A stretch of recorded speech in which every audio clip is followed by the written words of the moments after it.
Every elder warned them about humans. Not a single species heeded. Part 1. The Forgotten Warnings. The Galactic Council had ruled the stars for 12,000 years. 5 ancient species sat at its head. They called themselves the Elders.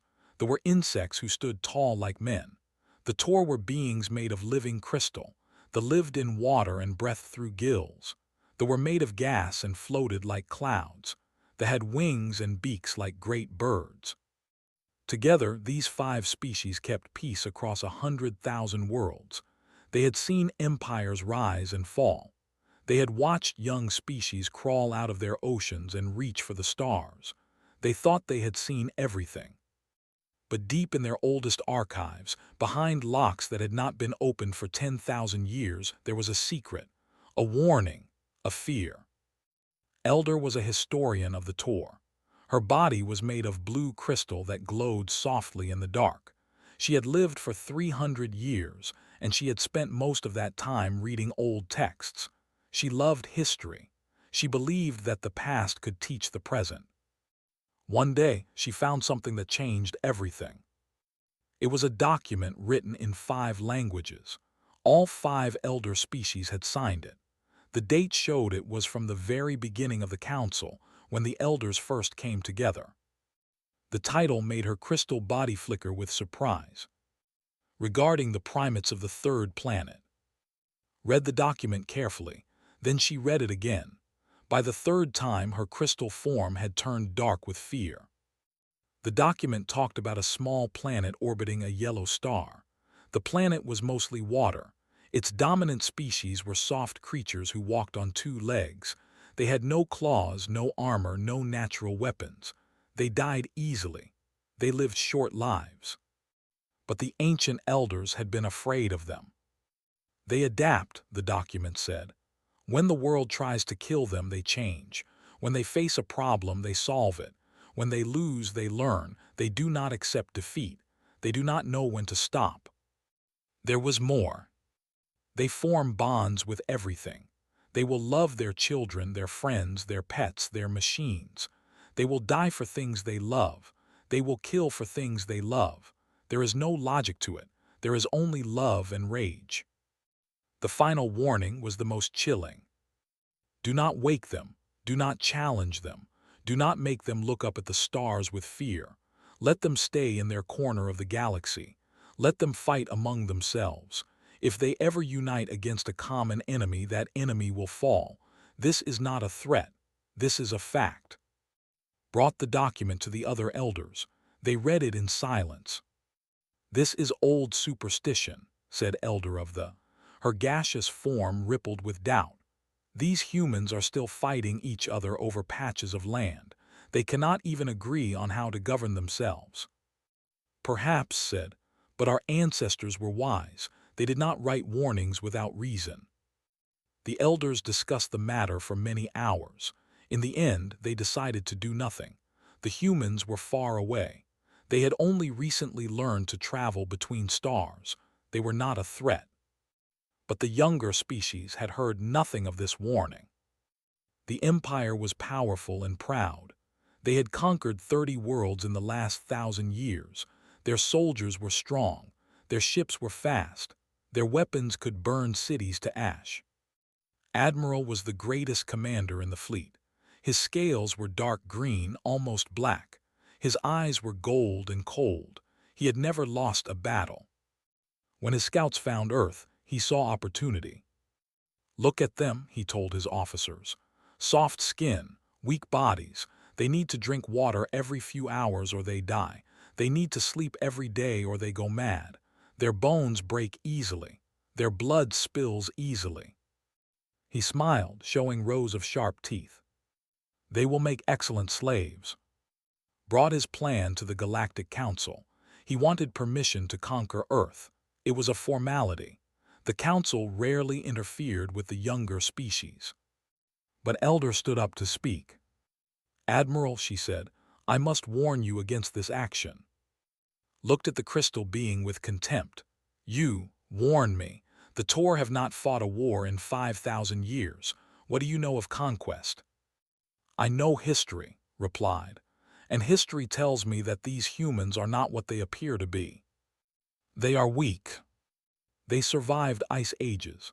They survived plagues. They survived disasters that killed most of their kind, and each time they came back stronger. Waved his clawed hand.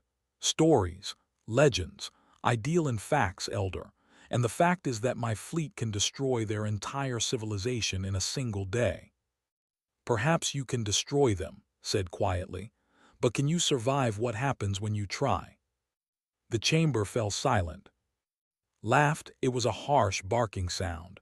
I have 300 warships, each one can burn a continent. What do humans have? 40 ships, 50, made from old mining vessels and research stations. He turned to the council. I will take Earth. I will bring its people into the Empire. And I will prove that these warnings about humans are nothing but the fears of old species who have forgotten how to fight. He left the chamber without waiting for permission. Elder watched him go. Then she turned to her fellow elders. Begin evacuation protocols for the nearby systems, she said. You believe it will come to that? Asked Elder. I believe, said slowly, that we are about to see something the galaxy has never witnessed before. The humans have a word for it. They call it war. Not conquest, not domination. War. She paused. They think they understand war. They do not, but they are about to learn. In the archives, the ancient document sat in its sealed case. Its warning had been ignored. Its wisdom had been forgotten. On Earth, 7 billion humans went about their daily lives. They did not know that 300 warships were coming to enslave them. They did not know that they had been marked for conquest. But they would learn soon. And when they learned, the galaxy would discover why the elders had been so afraid. Every elder warned them about humans. Not a single species heeded. Part 2, First Contact, Last Mistake. The invasion fleet arrived on a Tuesday morning. 300 warships dropped out of faster-than-light travel and arranged themselves in perfect formation above Earth.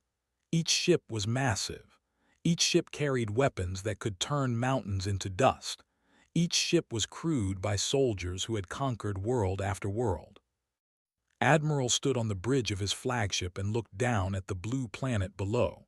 He saw the lights of human cities. He saw the thin layer of atmosphere that kept them alive. He saw how fragile it all was.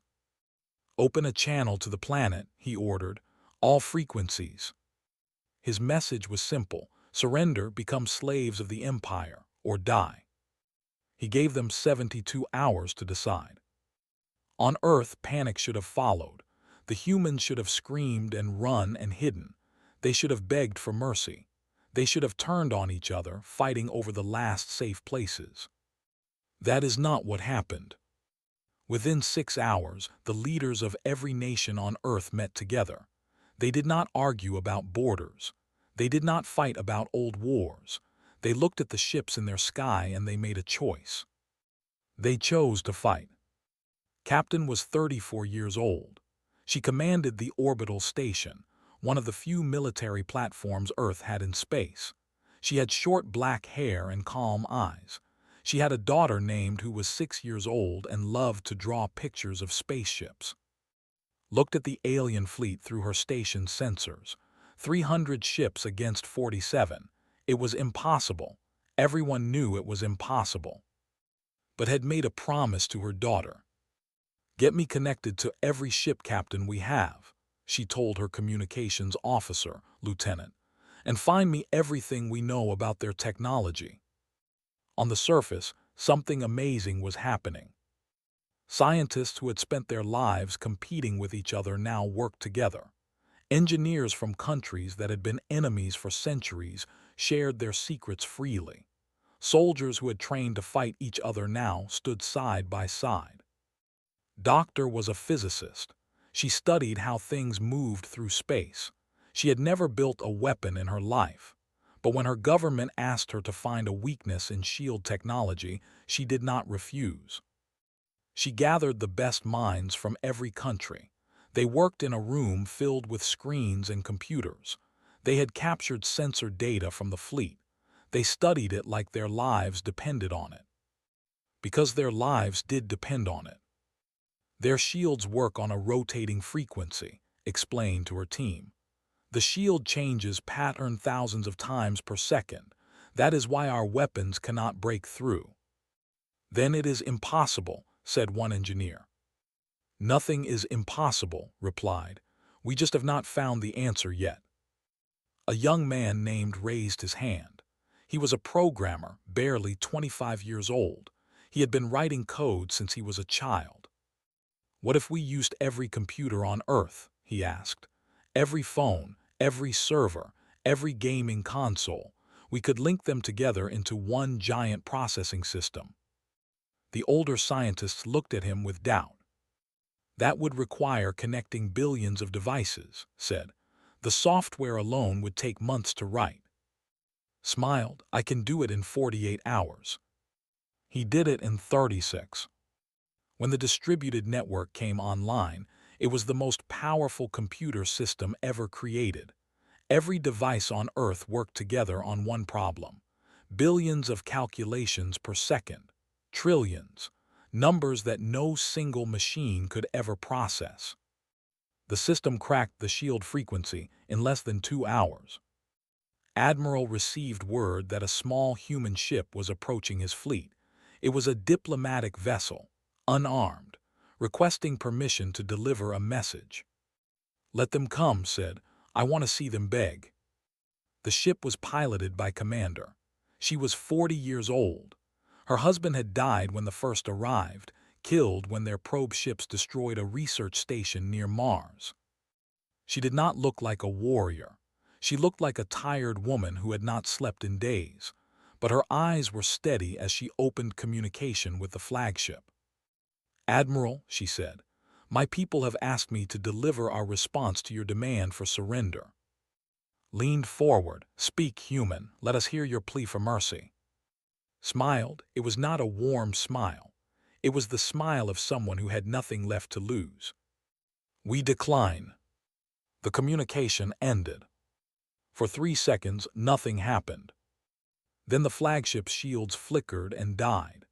A missile launched from Earth's surface, traveling at speeds that had calculated were impossible for human technology, struck the ship's main reactor. Admiral had exactly enough time to feel surprise. He had conquered 30 worlds. He had never been defeated. He had believed that humans were weak and foolish and afraid. In the last moment of his life, he understood how wrong he had been. The explosion lit up the sky above Earth. Humans on the surface looked up and saw the flash. They did not cheer. They knew this was only the beginning. Captain watched the flagship die from her station. 60 ships were already moving to attack. The battle had begun. All ships, she broadcast. Remember what we are fighting for. Remember your families. Remember your homes. She took a breath. They came here to make us slaves. They came here to take our children. They came here thinking we would surrender. Her voice hardened. Show them how wrong they were. The 47 ships of the human fleet moved forward. They were outnumbered. Many of them would not survive the day. But they did not run. They did not hide. They did not surrender. They fought. And for the first time in their long history of conquest, began to understand what it meant to face an enemy who would rather die than kneel. Every elder warned them about humans. Not a single species heeded. Part 3. The Nature of Humanity.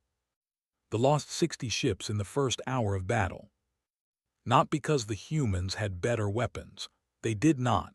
Not because the humans had more ships. They had far fewer. The lost because they faced something they had never seen before. Humans who refused to give up. A pilot named flew her damaged fighter straight into a cruiser. Her ship was burning. Her weapons were empty. She could have tried to escape. Instead, she aimed for the enemy's engine core and pushed her throttle to maximum. Her last transmission was to her brother on Earth.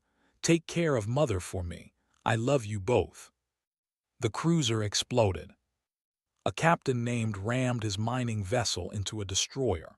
His crew of 15 had voted together to make the attack. Not one of them had chosen to leave. A young lieutenant named Sara flew into the middle of the formation and broadcast false signals, making herself a target so that other ships could escape. She survived for 11 minutes. She took 4 enemy fighters with her. The new commander watched these attacks with growing horror. His name was Admiral, and he had served in the fleet for 50 years. He had seen species fight. He had seen them surrender. He had never seen anything like this. "They know they cannot win," he said to his officers. "Why do they not retreat?" No one had an answer. On the orbital station, Captain had not slept in 2 days. Her eyes were red. Her hands shook when she reached for her coffee. She had lost 12 ships. She had lost friends she had known for years. But she was still fighting. "Captain," Lieutenant said softly, "there is a call from the surface. It is from your daughter." His heart stopped for a moment. She had told to stay in the shelter. She had told her mother to keep safe. But she had to hear her voice. "Put her through." The screen showed a small face with big eyes, was wearing her favorite blue dress. She was holding a drawing of a spaceship. "Mommy," her voice was scared but brave. "Teacher told us the bad aliens are here. Are you going to make them go away?" Felt tears in her eyes. She blinked them away. She could not cry now, not yet. "Yes, baby. Mommy is going to make them go away." "Promise." Looked at her daughter's face. She thought about the 300 ships outside. She thought about the odds. She thought about all the ways she might fail. "I promise." The call ended, sat in silence for a moment. When she turned back to her crew, something had changed in her eyes. The fear was gone. The doubt was gone. What remained was something that made even the bravest of her officers look away. It was the look of a mother protecting her child.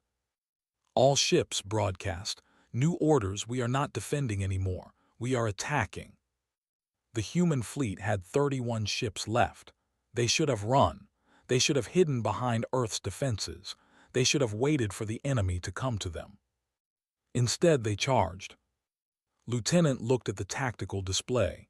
"Captain, they have supply ships behind their battle line. If we could reach them." "Then they would have no fuel, no ammunition, no food." Nodded. "Plot a course, all ships." "Ma'am, we would have to fly through their entire fleet. The losses would be—" "I know," his voice was steady. "Do it." The human ships accelerated toward the center of the formation. Enemy weapons fire lit up the darkness of space. Ships exploded. Crews died.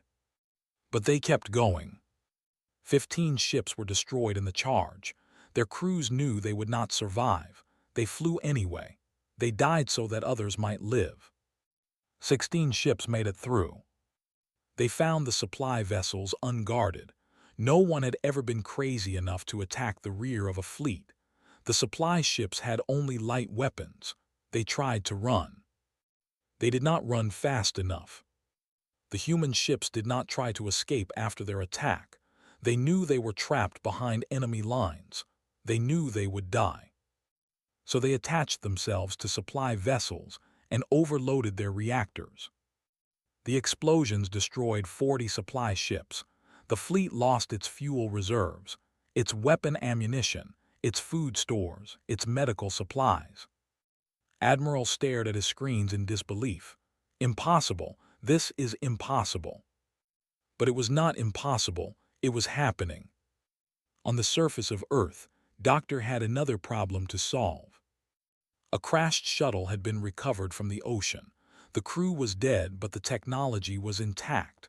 Within hours, team had opened it up. Within a day, they understood how it worked. "Their communication system uses quantum encryption," explained. "It should be unbreakable." "Should be?" asked General, her military liaison. "We cannot break the encryption, but we do not need to," smiled. "We learned their language." She pointed to screens filled with alien symbols. "This network has been listening to their communications since the battle began. Our computers have been translating everything. We now know enough of their language to send our own messages. General understood immediately. We can give them false orders. Exactly. Within hours, the fleet was in chaos. Ships received orders to move to wrong positions. Weapons targeted their own vessels. Commanders argued about instructions that none of them had sent. "How is this possible?" Admiral demanded. "Our encryption cannot be broken." His communication officer's voice trembled. "Sir, they did not break the encryption. They learned our language. In 2 days, they learned enough of our language to pretend to be us." Looked at his fleet. 240 ships remained, but they had no supplies. Their communications could not be trusted, and the humans were still fighting. He thought about his orders: conquer Earth, enslave the humans, return victorious. He thought about the pilots who flew burning ships into his cruisers. He thought about the crews who voted to die together. He thought about the mother who had promised her daughter she would win. He made a decision. "All ships," he broadcast, "retreat, fall back to the jump point. We are leaving this system." His officers stared at him. "Sir, we cannot retreat. We have never. We have never faced humans before." His voice was tired, old, afraid. "And I pray we never face them again." The fleet retreated from Earth. On the surface, people came out of their shelters and looked up at the sky. They saw the enemy ships turning away. They saw the flash of faster-than-light engines as the invaders fled. And then finally they cheered. Captain watched the fleet disappear. She was crying now. She did not try to stop the tears. She had kept her promise. Every elder warned them about humans. Not a single species heeded. Part 4. The galaxy takes notice. The news spread across the galaxy like fire. The Empire, the great conquerors who had never lost a battle, had been defeated. Not by another empire. Not by ancient technology. Not by some secret weapon. They had been defeated by humans. No one believed it at first. They had 300 warships. The humans had less than 50. They had weapons that could burn planets. The humans had converted mining ships and research vessels. But the evidence was clear. The fleet had retreated. Half their ships were destroyed or damaged. Their admiral was dead. Their supplies were gone. And on that small blue planet, 7 billion humans were still alive. The Galactic Council called an emergency meeting. Every species sent representatives. The great chamber was filled with beings of every shape and size, and crystalline entities and gaseous clouds and winged creatures. They all wanted answers. Elder stood before them all. Her blue crystal body glowed with a light that some might have called satisfaction, but she took no pleasure in what had happened. She had warned them. They had not listened. Now they would have to face the truth. "We warned you," she said simply. "We told you what humans were." The ambassador, a tall being with 4 arms and red skin, stood up. "How did they do it? What weapons did they use? What secret technology do they possess?" "No secret technology," replied. "No, they won because they are human." She activated the chamber's display screens. Images appeared showing the battle from every angle. Council observers had watched everything. A pilot named flew her burning ship into a cruiser. Her final words were to her brother, asking him to take care of their mother. The screen showed the explosion, showed the cruiser breaking apart. A scientist named worked for 50 hours without sleep to break communication codes. When someone asked him why he pushed himself so hard, he said, "Because my son is on that planet." The screen showed the chaos in the fleet when false orders began arriving. A commander named led her ships in a suicidal attack against impossible odds, because she had promised her 6-year-old daughter that she would make the aliens go away. The screen showed the charge, showed ships exploding, showed the survivors reaching the supply vessels. Let the silence stretch. This is what the ancient texts warned us about. Humans do not fight like other species. They do not calculate odds. They do not retreat when logic says they should. They fight for things they love. She paused. And there is no force in this galaxy more dangerous than a human protecting someone they love. The Dominion's ambassador, a being made of shadow and darkness, spoke in a voice like rustling leaves. Then we must destroy them now, before they become stronger, before they can threaten us. Turn to face the shadow being. You are welcome to try. They sent 300 ships and 60,000 warriors. They lost half their fleet to a species they called primitive, a species that had never fought a space war before. She moved closer to the assembly. That was humanity surprised. That was humanity unprepared. They built weapons from captured technology in days. They learned an alien language in hours. They created a computer network connecting every device on their planet in less than 2 days. Her crystal body darkened. Imagine what they will be like now that they know they are not alone. Imagine what they will build, what they will create, what they will become. On Earth, the rebuilding had already begun, but it was not the same planet that had existed before the invasion. President Minu stood before the new United Nations. It was truly united now. Every country had equal voice. Every nation had put aside its old hatreds. The invasion had taught them that they were stronger together. We have learned something in these past weeks, the president said. We learned that when humanity faces a common enemy, there is nothing we cannot achieve.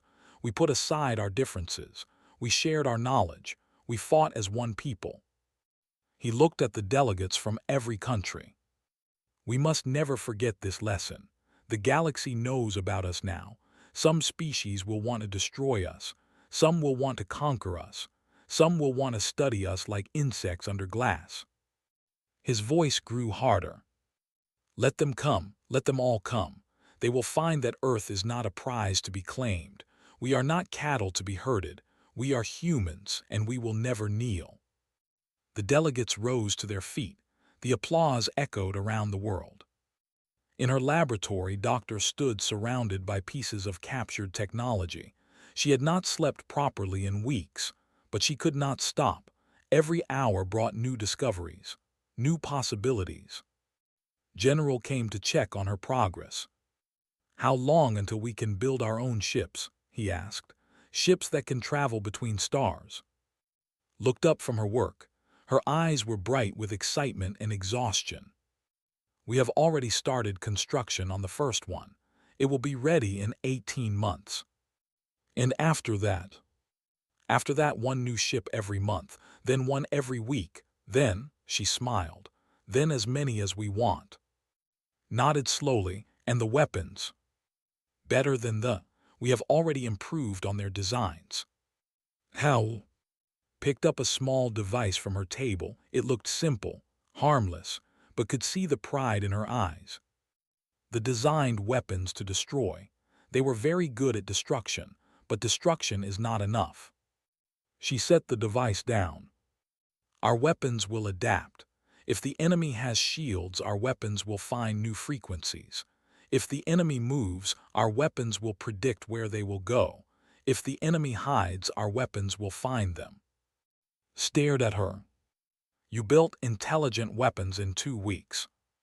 We built the first prototype, shrugged. The production models will be much better. On the other side of Earth, a little girl named was drawing a picture. She sat in her classroom with other children. Their teacher had told them that the danger was over. The bad aliens were gone. Drew a picture of a spaceship. It had her mother's name on the side.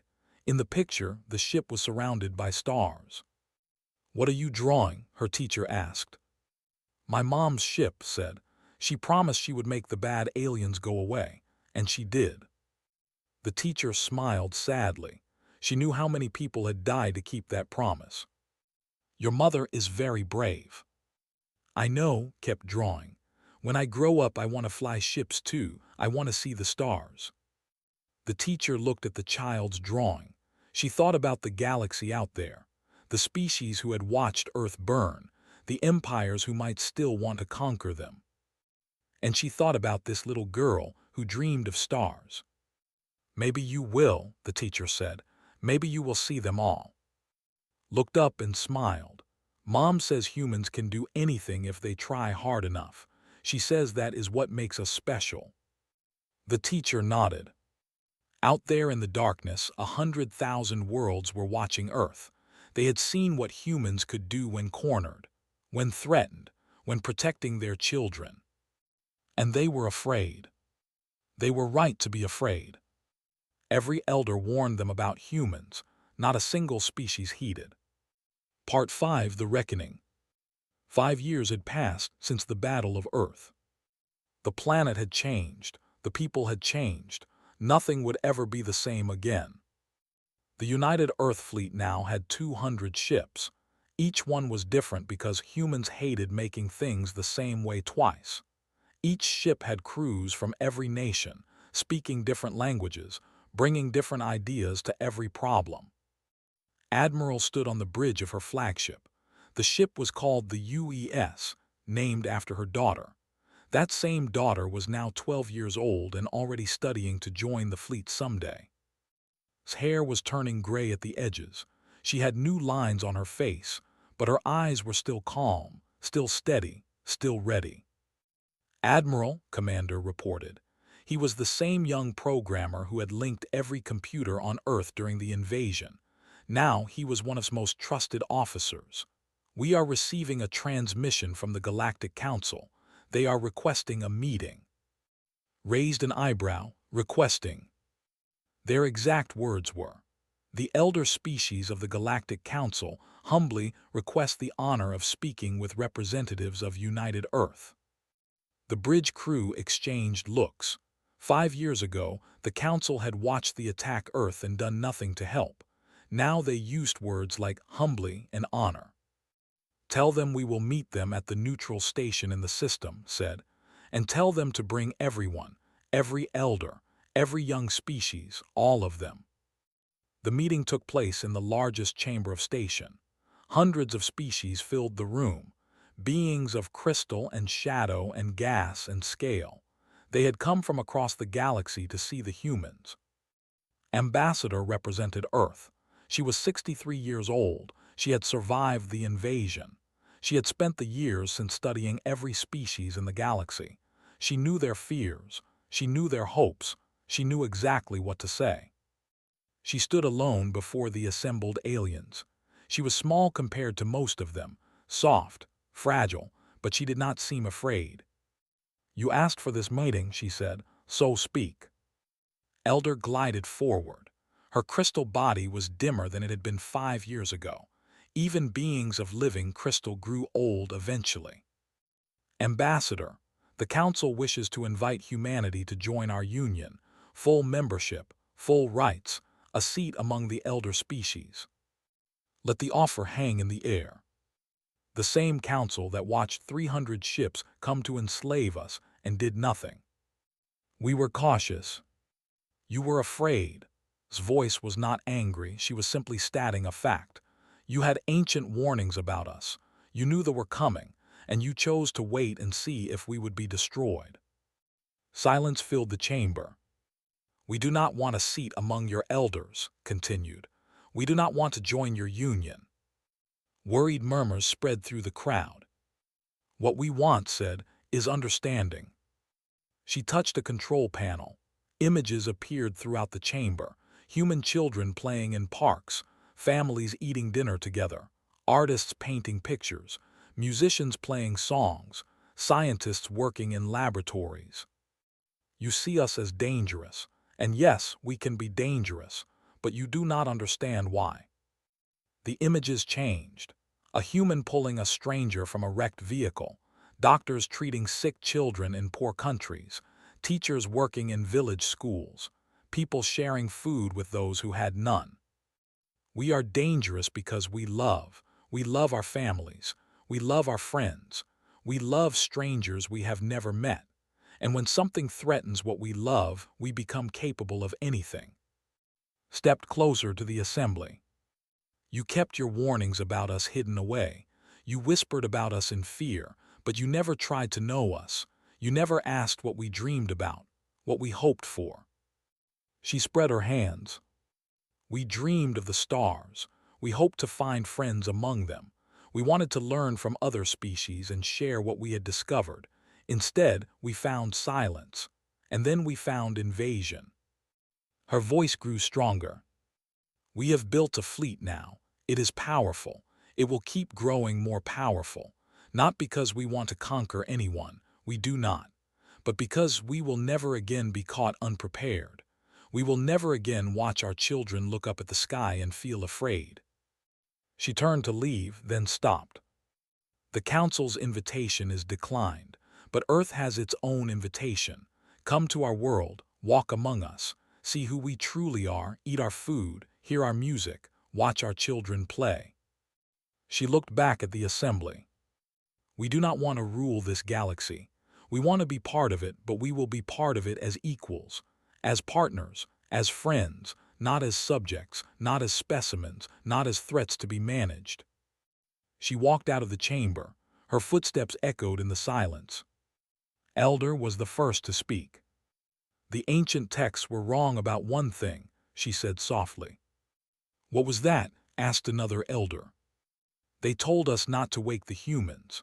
His crystal form flickered with something that might have been a smile. "They never told us what would happen if we did." She looked at the door where had disappeared. "Now we know. We woke them, and the galaxy will never be the same." 50 years passed. The galaxy had changed in ways the elders had never imagined. Humans had not conquered. They had not enslaved. Instead, they had done something no one expected. They had made friends.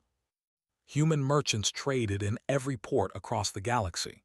Human doctors worked on space stations at the edge of known territory. Human engineers helped rebuild worlds damaged by ancient wars. Human teachers opened schools on planets that had never had them before. And everywhere humans went, they formed bonds. They built connections. They made the vast, cold galaxy feel a little smaller and warmer. Admiral was 91 years old now. She had retired from the fleet long ago. She lived on a small farm on Earth, growing vegetables and watching the sky. One morning, she had a visitor. Elder arrived in a small ship. Her crystal body was very dim now. She moved slowly, but she had traveled across the galaxy to be here. The two old women sat together on the porch. They watched the sun set over the mountains. "I read the ancient texts again last night," said. "For the first time, I think I truly understand them." Sipped her tea. "What do you mean?" "They warned us about humans because they knew. They knew that once your kind reached the stars, everything would change. They knew you could not help but connect with others, could not help but love, could not help but make the universe feel smaller. Turn to look at. They were right to warn us, but not because you were dangerous." "Then why?" His crystal body pulsed with something that looked like happiness. "Because once we met you, we could never go back to being alone." Laughed. It was the laugh of a woman who had fought impossible battles, who had lost friends and made new ones, who had seen the worst of the galaxy and the best of it too. "Come inside," she said. "My granddaughter is cooking dinner. She is terrible at it, but she tries so hard." Followed her inside, into the warmth, into the light, into the laughter of a human home. Outside, the stars began to appear in the darkening sky. They shone down on a galaxy forever changed. Every elder had warned the galaxy about humans. Not a single species had listened. And in the end, that was the best thing that ever happened to them all.